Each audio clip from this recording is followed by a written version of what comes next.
आपको नमस्कार, हृदय से सम्मान। आपका रामायण ज्ञान सरोवर चैनल पे बहुत बहुत स्वागत है, बहुत बहुत सम्मान है। आप हमारे लिए सम्मानित हैं।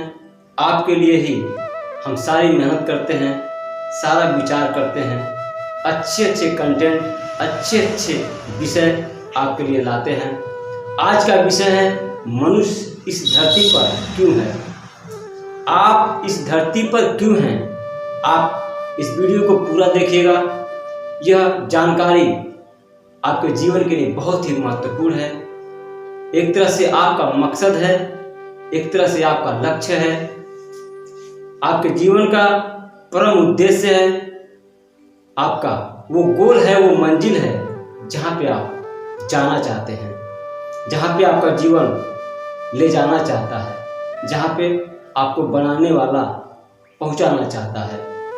आपके जीवन का मकसद क्या है, आपके जीवन का उद्देश्य क्या है, आप इस धरती पर क्यों हैं, आइए जानते हैं। इस वीडियो को पूरा देखिएगा, मुझे उम्मीद है आपको संतुष्टि अवश्य होगी। मनुष्य इस धरती पर क्यों है, आप यह जानते हैं इस धरती पर जो भी वस्तु है किसी न किसी कारणवश है। अगर नहीं जानते हैं तो आज जान लीजिए कि इस धरती पर दिखने वाली हर वस्तु, महसूस होने वाली हर वस्तु किसी न किसी कारणवश है, जिसको विधि और विधाता ने बनाया है। आप यह जान लीजिए इस पृथ्वी पर हर वस्तु, हर व्यक्ति और हर व्यवस्था, हर जीव किसी न किसी कारणवश है, किसी न किसी कारणवश है। वह कारण क्या है, आइए सोचते हैं, जानते हैं।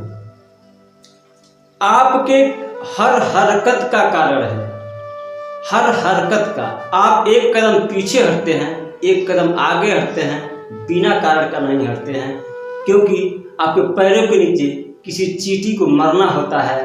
आपके पैर गड्ढे में पड़कर आपको उस काम को करने से रोकना होता है जो आप काम करने जा रहे हैं। आपके जीवन में जो भी घटनाएं होती हैं आपको दिशा देने के लिए होती है। आप उसे दुख समझते हैं, वह दुख नहीं है, आपको दिशा देने के लिए है। विधि और विधाता आपको बनाने वाले आपको दिशा निर्देशित करते हैं, लेकिन आप समझ नहीं पाते हैं। आप परिस्थितियों को समझेंगे तभी अपने आप को जान पाएंगे। आपका इस अस्तित्व में कारण है, बहुत ही महत्वपूर्ण है, बहुत ही इम्पोर्टेंट है।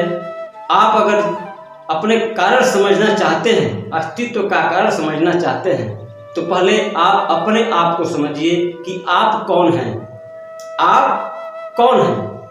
ये जो आपकी शरीर है कंप्यूटर है, आपकी शरीर में आप हैं। आपके कपड़े हैं, आपके जूते हैं, आपके सारे सामान हैं, आपका घर है, आपकी गाड़ी है। इसी तरह आपकी शरीर है, आपकी शरीर भी उसी गाड़ी की तरह है, उसी कपड़े की तरह है जो आप पहने हैं, उसी जूते की तरह है। एक दिन ये भी मिट जाएगी, एक दिन ये भी समाप्त हो जाएगी, एक दिन इसकी भी उम्र पूरी हो जाएगी और आपकी उम्र पूरी नहीं होगी। आप बहुत दिनों तक रहेंगे। जब तक इस ब्रह्मांड का अस्तित्व है तब तक आप रहेंगे। आपकी शरीर भले ही समाप्त हो जाए, आपकी शरीर जो इस धरातल पे है, इस ब्रह्मांड में है, इस विधि और विधाता के निर्माण में है, इसका कारण है। इसका कारण क्या है? कोई न कोई कारण है।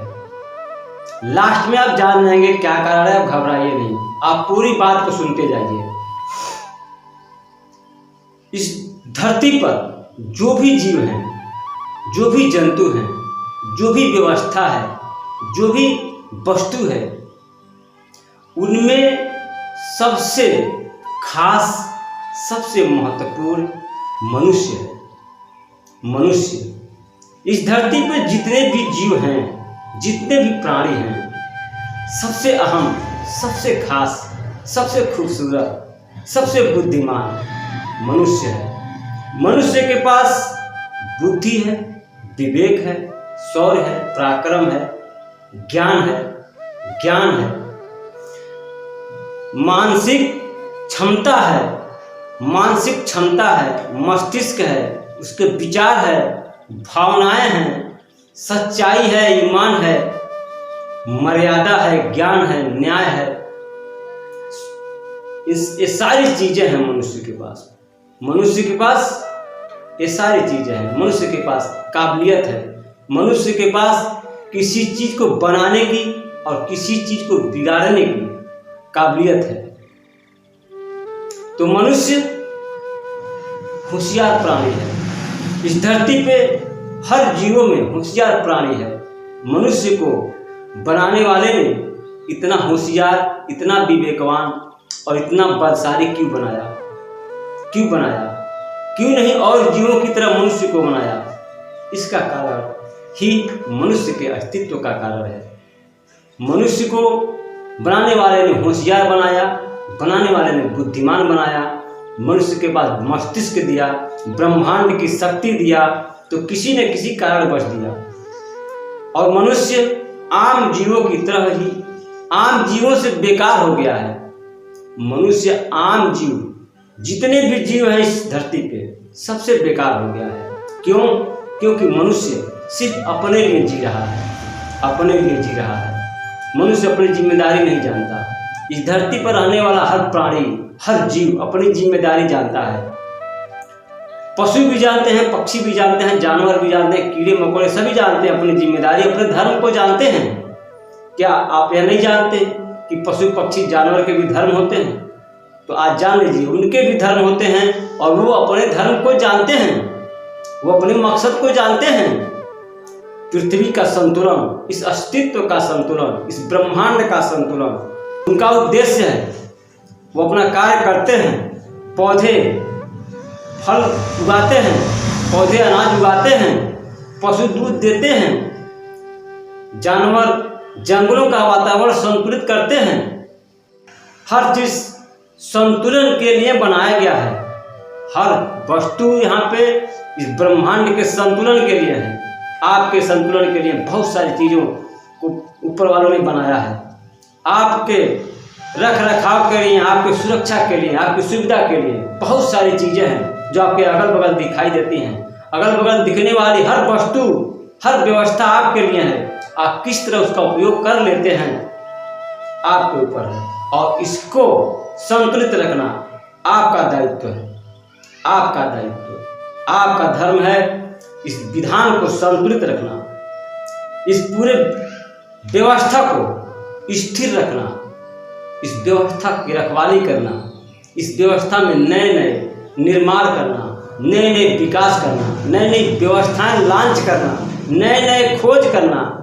इस धरती पर जीवों के लिए, जितने भी जीव हैं इस धरती पर, सबकी रखवाली करना, सबको जिंदा रखना, प्रकृति की सारी व्यवस्था को संतुलित रखना, उसकी रखवाली करना, उसकी सेवा करना आपका कर्तव्य है, आपका परम उद्देश्य है, आपके जीवन का मकसद है। क्या?